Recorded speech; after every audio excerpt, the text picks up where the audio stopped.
Hello there, and welcome once again to The Verdict. Mick Cornett with Kent Meyers. We're here every week, meeting interesting people and dealing with topical issues. And this is sort of a thematic show because we have typically had the OBA president on the show. We have. And this is our first time, though, to visit the new president. Yep, we're welcoming Miles Pringle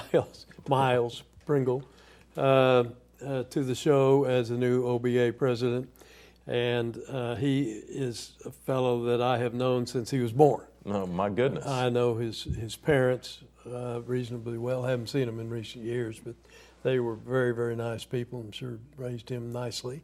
And they were very active in the Oklahoma bar, and Miles has taken that up and is doing a grand job. Miles Pringle is the president of the Oklahoma Bar Association. He's today's guest on The Verdict, and we'll have that for you when we get back.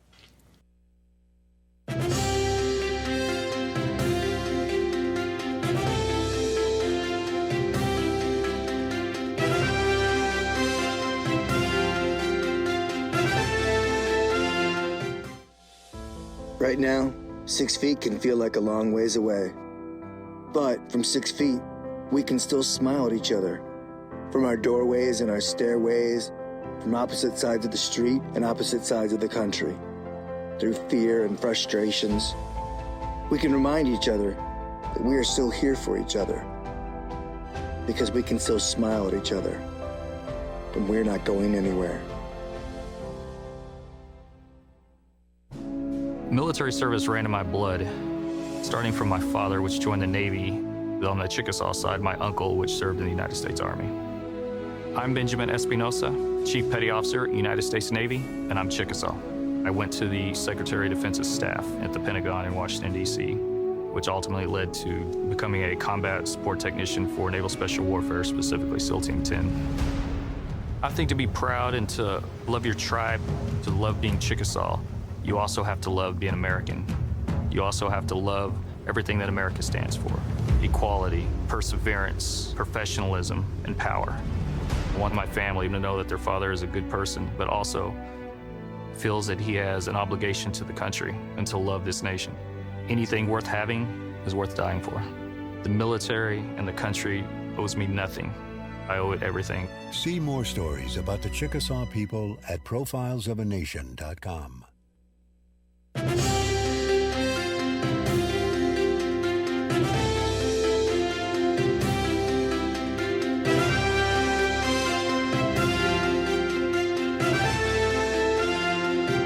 Welcome back to the set of The Verdict. Mick Cornett with Kent Meyers, and Kent's going to introduce today's guest. Yeah, as we indicated in the open, Miles Pringle is our guest today, the relatively new president of the Oklahoma Bar Association. He took his job on about the first of the year. Miles is a native Oklahoma City. He did his undergraduate work at Kansas University, Rock Chalk Jayhawk, and then did his law work at the University of Missouri, and came back to Oklahoma City and started practicing law with Lynn and Laura Pringle, his parents, his mom and dad, and Suzanne, his sister, and a number of other Pringles that have been active in the law world in Oklahoma and Oklahoma City over the years. He, besides doing private practice for about 9 years, he then joined the Bankers Bank as executive vice president and general counsel, and is working with that organization now. That's his full-time job. That's what he does for a living. The bar work is very important, but does not pay the bills. He has extensive background with the Oklahoma Bar Association, serving in a number of important positions prior to his selection as president. And Miles, we're really pleased to have you here, and please give my regards to your parents. I will, and thank you for having me. Excited to be here. One small correction, my sister practices law in Texas. She's doing legal aid work down there, saving the world, we like to say. But she is a lawyer, and same as my grandfather, who was a Presbyterian minister and a DA in Iowa. So I like to joke that I had to become a lawyer just to understand what my family was talking about at dinner. Otherwise, what's a tort? I don't know what you guys are talking about. So, Well, tell us why you decided to seek the presidency of the OBA. Yeah, well, I've been involved with the OBA for a long time. I think probably the biggest influence was one of my mentors is David Porch, and he was a past president of the Bar Association. He was also a assistant dean at OU Law School, and I got to see his work and his impact. I was chair of a few committees. I chaired the Financial Institution Commercial Law section, and I chaired the Legislative Monitoring Committee, and so was doing bar leadership that way. And then I was on the Board of Governors, was able to be an at-large governor for a few years. And the way that it works in Oklahoma is there's a Oklahoma County president, then a rural, then a Tulsa, then a rural, then Oklahoma County. So it rotates like that in the bylaws. So Oklahoma Counties came up right after I'd been vice president. And I kind of said, I've got 2 young kids. I can do it now, or I can wait till they're a little older. And I talked to my wife about it, and we thought this was the right time to take on that role. Well, how was the process? It isn't something that you're just anointed. You have to be elected. That's right. How does that work? Well, I had the good fortune to run against unopposed, so I was able to beat that guy. The way it works is there's a House of Delegates, and so there's a county bar in every county in Oklahoma. Some are larger and have more delegates than others. Oklahoma and Tulsa have the biggest, and then Cleveland, and it kind of goes out from there. Some counties only have 1 delegate, and then at the House of Delegates, they'll vote on the officers.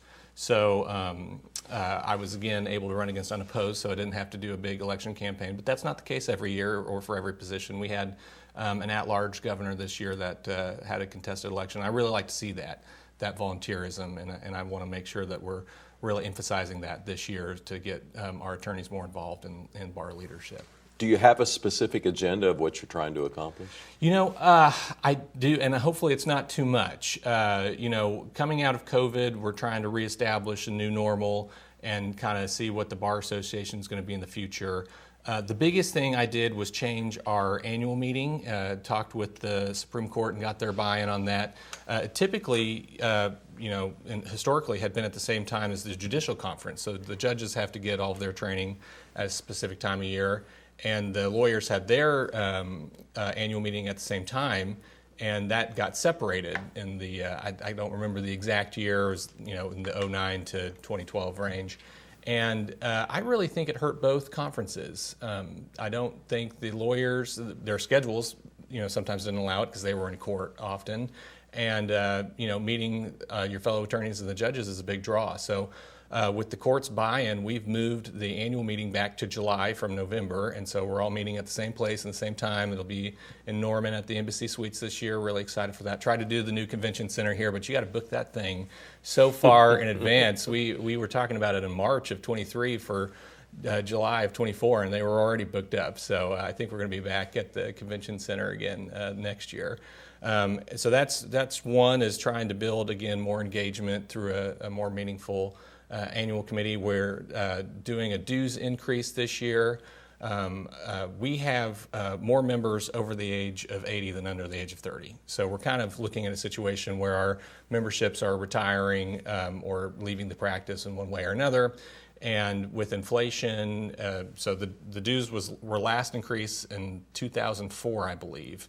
And so we've done a lot with that over the years and built up a nice strategic reserve, but we've kind of come to the point where we're not really saving as much as we probably should be and don't want to have a fiscal cliff run into us. So we're going to try to get ahead of that this year.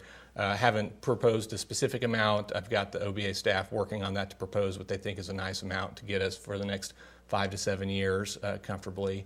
Another thing that we're doing is a new strategic plan. Again, it's been 20 years since we did a strategic plan, and the old one is fine, but I think we need to take our mission, which was given unto us by the Oklahoma Supreme Court, and say, how does that apply today? And as opposed to having something that you just put in a shelf, I want it to be a living document with goals that we're going to try to accomplish in the next 3 to 5 years. So after our annual meeting in July, we're going to go to Ardmore for a few days, the Board of Governors, and hammer out a new strategic plan, put that into place. So those are a couple of things that we're doing. We're also redoing the front of the building. I don't know if you've been there, but it looks a little bit like a Soviet bunker. It could survive could definitely survive a nuclear holocaust. But the real reason why we're doing it is not just that it's an eyesore, it's not ADA compliant. And we have, again, aging members and need more help getting in. And with, again, the support and encouragement from the Supreme Court, we're going to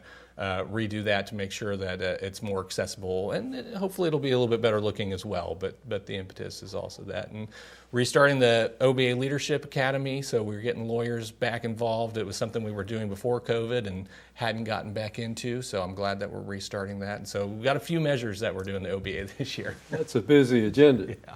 Well, you've mentioned a couple of times the Oklahoma Supreme Court. Tell our viewers, what is the relationship between the Oklahoma Bar Association and the Oklahoma Supreme Court? Yeah, well, there are bosses. So the way it works is the Oklahoma Bar Association actually came together as a merger in 1904 before statehood of the Oklahoma Territory and the Indian Territory Bar Associations when they merged. And for its first several decades of existence, it was its own standalone agency provided for by statute. That changed, I believe it was the late 30s, early 40s, and the Supreme Court moved it over under their jurisdiction. So it is a judicial agency under so the rules creating, controlling, and our bylaws are all issued by the Supreme Court. Our budget, I have to go over before my term starts to go over there with the budget to get that approved, and sometimes there's fewer questions than others, but it's an interesting process to do that. So we're an arm of the Supreme Court. I take it if you have to make a major initiative, you would run it by the Supreme Court before you did it? Yes, we want it all needs to be bought up, and they're very encouraging. You know, the whole purpose is to administer the practice of law and make sure that that administration of justice is the best that it could possibly be in Oklahoma. So they're very encouraging of the initiatives that we're taking on. We're going to get to a break. Miles Pringle is the president of the Oklahoma Bar Association. We'll be back more to learn about the OBA when we return.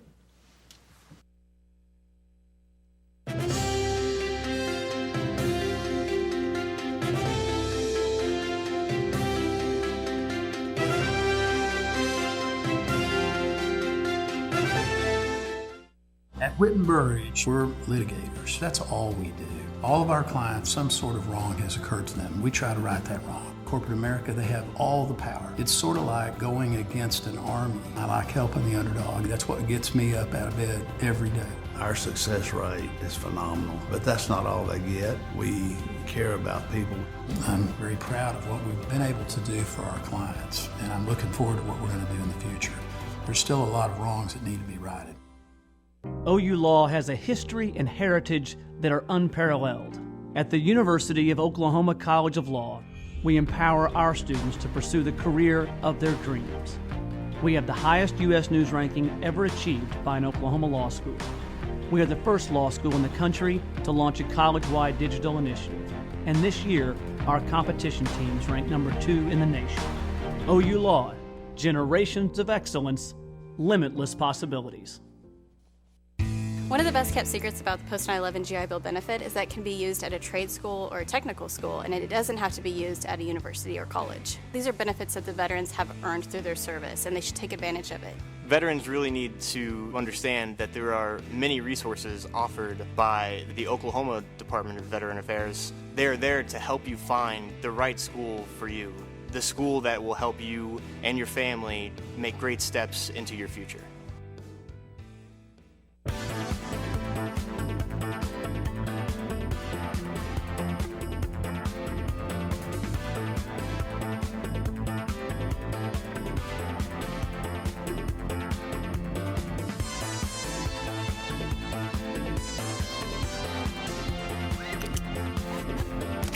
New year, safer you. Get your safety on. This year, let's all make it home safe. Make Oklahoma safe.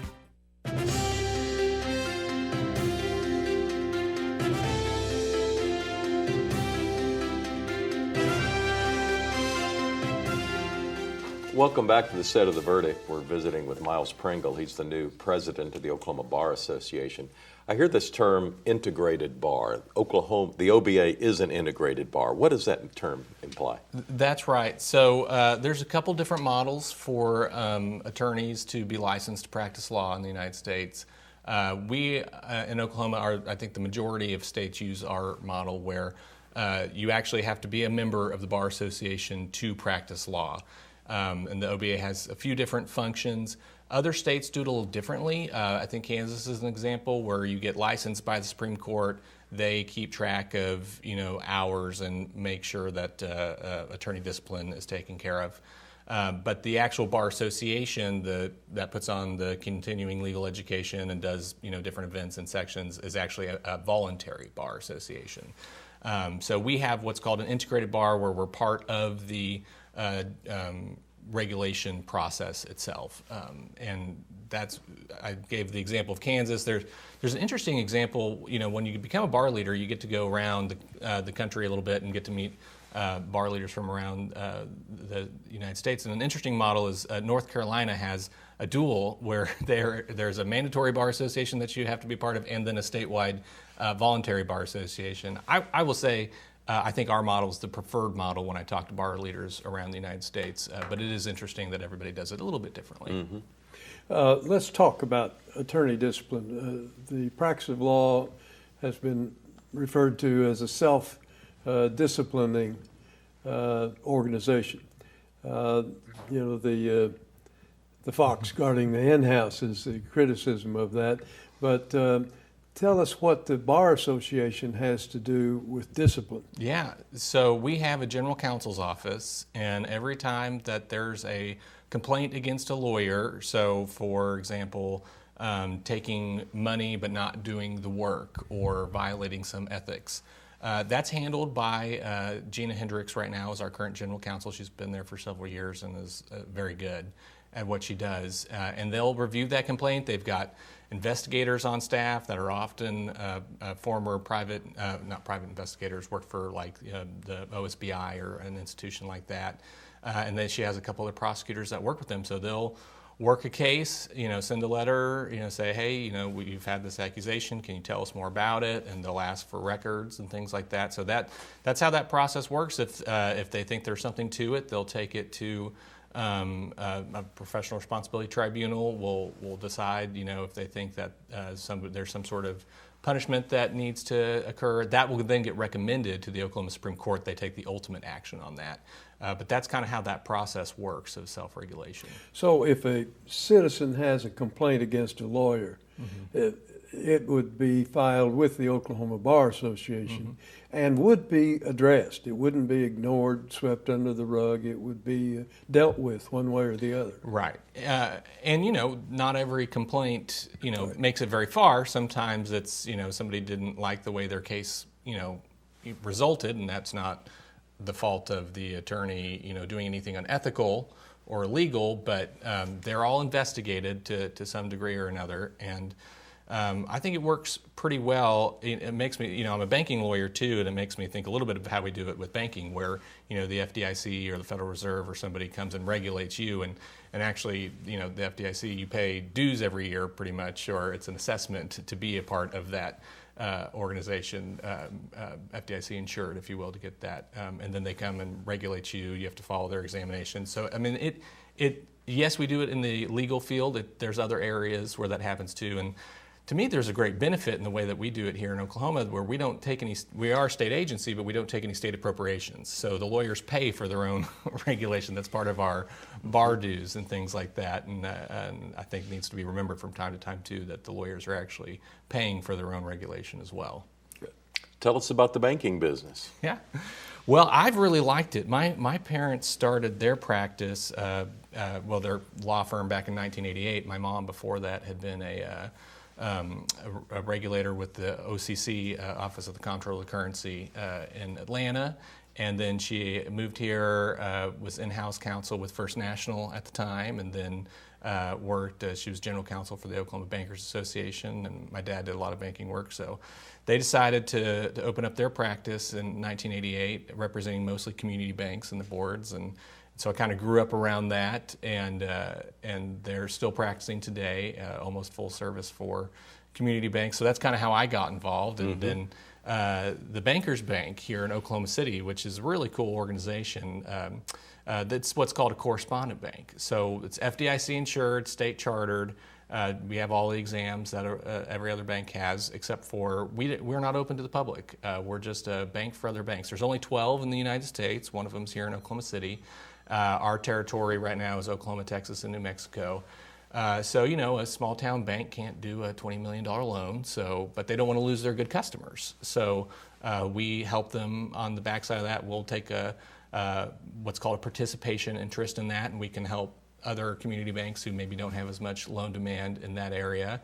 Again, and the community banks are shareholders. And what we also do, which I think is really cool, is we have what's called a correspondent banking software. So all of the wires, ACHs, coin and currency reports, well, we help them do that through what's called iWeb, is what we call it, the correspondent banking product. And we actually license that out to other correspondent banks too. So I think it's somewhere between a third and half of the banks in the country actually use our software to process that.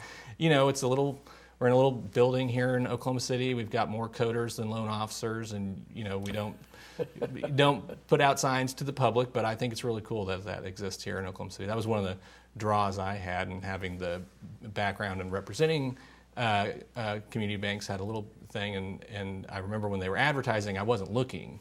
But I had a lawyer friend who said, hey, the Bankers Bank is advertising for a job, and it kind of looks like they're asking for you. And I said, oh, it kind of does. And it was only a few blocks away from my house at the time. So threw my hat in the ring, and 5 years later, I've really enjoyed it. And they let me be more than just a lawyer, too. I'm an executive officer there, so help with the budgets and things like that. So it's been a great opportunity.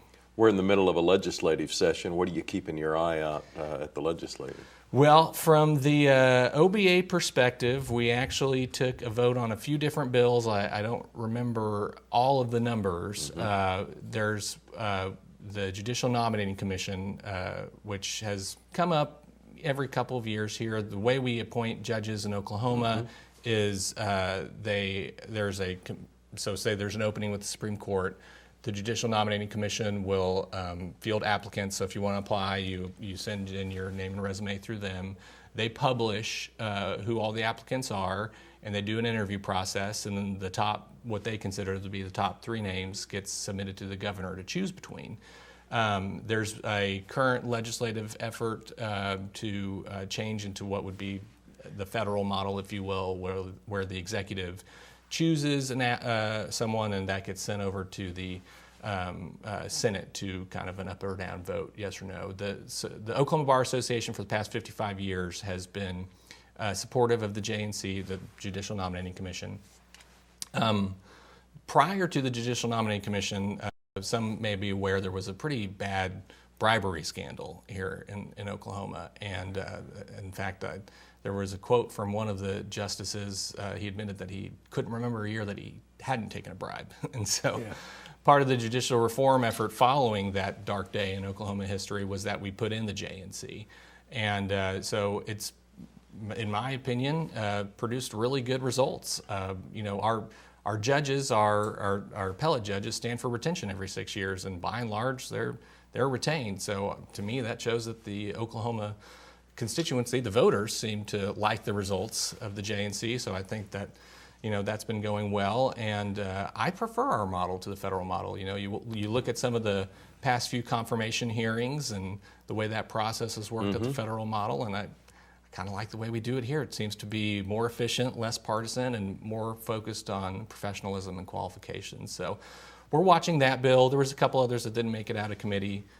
Afraid we're going to have to wrap it up there. Oh, sorry, yes. Yeah, no, it's okay. Thanks so much for coming on the verdict. Thank you for having me. We enjoyed appreciate it. Yeah. And how long does your term last? Just 1 year. 1 year. One year okay. and I'm out. Miles Pringle is the president of the OBA. Kent and I'll have a final word when we return.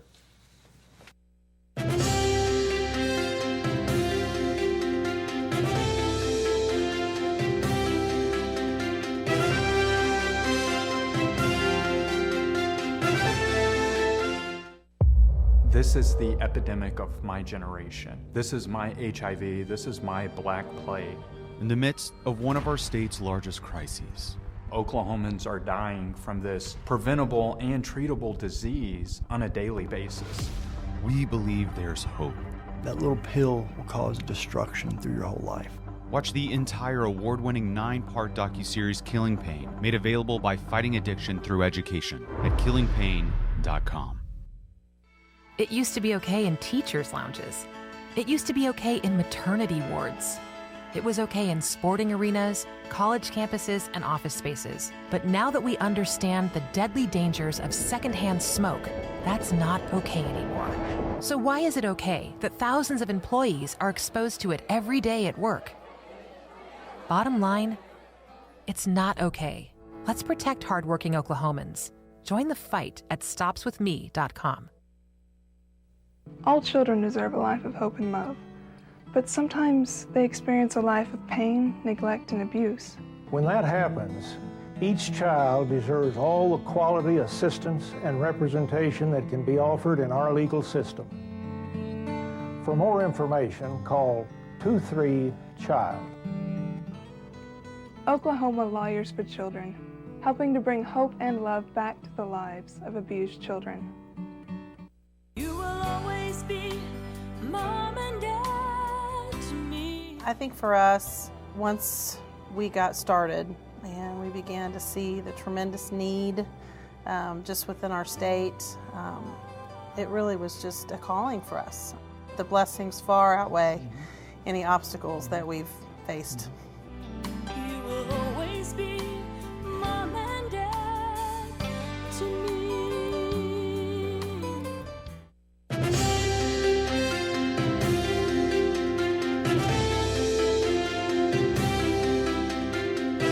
Welcome back to the set of The Verdict. We have wrapped up a show with Miles Pringle, the president of the Oklahoma Bar Association. Yes, Miles is a wonderful representative to have leading the Bar Association, and I think the association was very wise in its electing him. But it's a hard job, it's a full-time job, and he's still got another full-time job. So we'll ask him when he gets through with his term, how was it? Yeah. If we recognize there's him. a lot to it. There's a website that you can go and get more information about the Oklahoma Bar Association, and you can find that information at okbar.org. That's okbar.org. And we have a website, theverdict.tv. Tell us about a guest you'd like to see on a future show of The Verdict. We'll see you next week.